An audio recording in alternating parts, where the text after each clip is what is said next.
Doutora, acabaram de chegar aqui na UPA com uma idosa que morreu vindo de casa para eu atestar o óbito. Eu atesto ou não? Devo emitir declaração de óbito? Então, esta foi uma pergunta que eu recebi ontem de um médico que estava de plantão no interior aqui perto de Imperatriz, que queria saber se ele tinha ou não que atestar o óbito da paciente, se ele deveria ou não emitir a declaração de óbito. Então vamos ver o que o Código de Ética Médica traz.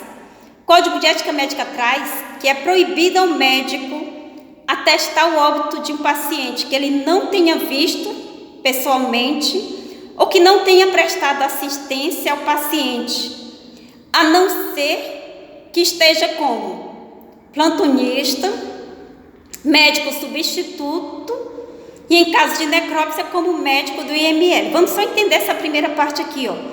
Atestar óbito que não tenha visto pessoalmente. Então, um médico, ele não pode fazer isso. Por exemplo, alguém chegar e dizer: ó, doutor, escreve bem aqui que essa pessoa que morreu aqui, que eu acabei de ver ali que ele morreu. O médico não pode atestar um óbito que ele não tenha visto que realmente a pessoa está em óbito, certo? Outra situação aqui: se o médico não estiver prestando assistência ao paciente, ele também não pode atestar o óbito. Como, por exemplo, o paciente tem um médico que passa visita na enfermaria todos os dias, está lá passando visita. De repente, este paciente vai a óbito. Outro médico não pode vir de casa. Peraí, eu estou aqui na minha casa, você é meu amigo, tá? Ô amigo, eu vou aí chegar lá como amigo e atestar o óbito, certo? Quem tem que fazer isso? Ou é o médico assistente do paciente, ou médico plantonista, ou o médico substituto. E no caso do paciente que foi encaminhado ao IML, o médico legista, certo? Ah, doutora, mas eu estou como plantonista. Se você estiver como plantonista, é sua obrigação atestar o óbito desse paciente. Então, se o paciente chegou ali, você foi lá e viu que o paciente realmente está em óbito, então, se o paciente estiver sem sinais de vida, você tem a obrigação de ir lá no prontuário do paciente e anotar: óbito às tantas horas, certo? Agora vem a segunda parte. Doutora, devo emitir a declaração de óbito ou não? Então vamos lá. Se a morte foi traumática, como por exemplo um acidente, ou a pessoa levou uma queda e morreu dessa queda, ou foi uma facada, ou foi um tiro, neste caso nós temos que encaminhar obrigatoriamente este paciente que foi a óbito para o IML, e você não pode preencher a declaração de óbito. Então, quem vai preencher vai ser o médico legista lá no IML. Se paciente, por exemplo, você não era o médico assistente do paciente ele morreu, você não sabe qual foi o motivo dessa morte desse paciente, nesse caso você encaminha este paciente em óbito para o serviço de verificação de óbito.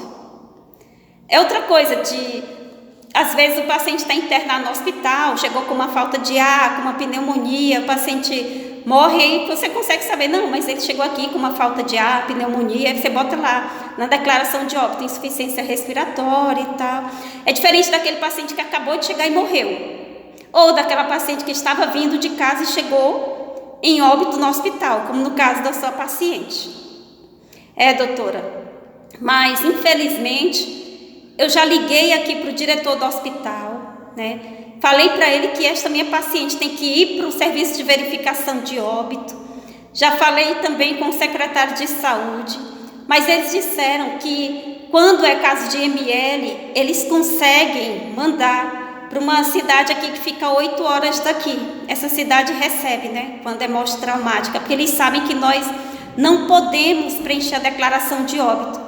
Só que no caso de SVO, doutora, nós não temos aqui na cidade. E aí eu queria saber se eu tenho que emitir ou não essa declaração de óbito.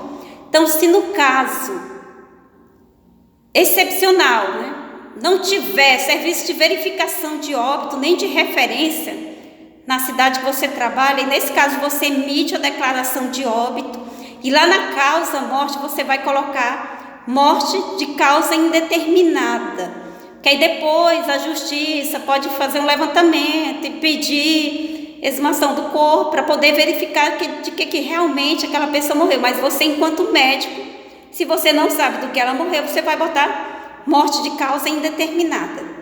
Lembrando que o Ministério da Saúde, ela pede o máximo possível para a gente evitar colocar como a causa da morte uma causa indeterminada. Então, pede para que seja apenas 1% de todos os casos de morte no Brasil. Então, só nesses casos mesmo excepcionais, mas o ideal é enviar, principalmente nesses casos de mortes naturais, paciente que chega em óbito, enviar para o serviço de verificação de óbito.